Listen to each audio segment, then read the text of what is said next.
శ్రీ కనకదుర్గ అమ్మవారి ఆలయానికి కుటుంబ సభ్యులతో కలిసి రాష్ట్ర స్త్రీ శిశు సంక్షేమ గిరిజన శాఖ మంత్రి గుమ్మడి సంచారాన్ని దర్శించుకున్నారు. వీరికి ఆలయ మర్యాదలతో స్వాగతం పలికి ఆలయ ఈవో కెఎస్ రామారావు దర్శనానికి ఏర్పాట్లు చేశారు. అనంతరం వీరికి వేద పండితులు అర్చకులు వేదాశీర్వచనం చేయగా ఈవో అమ్మవారి ప్రసాదాలు శేషవస్త్రాలు చిత్రపటాన్ని అందజేశారు.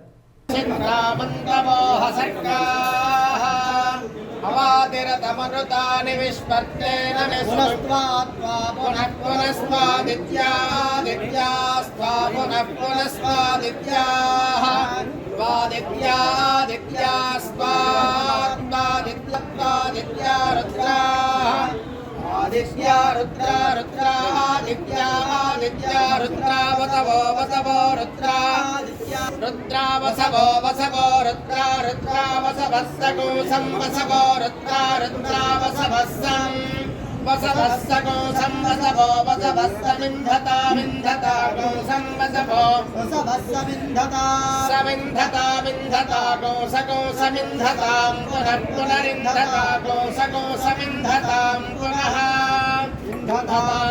పునరింధతామింధతాం పునర్బ్రహ్మణో బ్రహ్మణ పునః అగ్నిరివ శుచిర్భవ ఆదిత్యాయవ తేజో భవ విష్ణురివ శ్రీమాన్ భవ బ్రహ్మానురాయుర్భవ ఆయుర్భవ ధాన్యం ధనం వశుం బహుపుత్రలాభభ్యమాయుః. మహాకాళీ మహాలక్ష్మీ మహాసరస్వతి స్వరూపిణి కనకదుర్గాంబికా దేవత దివ్యానుగ్రహ ప్రసాద ఫల సిద్ధిరస్తు మనోభీష్ట సిద్ధిరస్తు రాజముఖే సర్వదా దిగ్విజయ ప్రాప్త సిద్ధిరస్తు.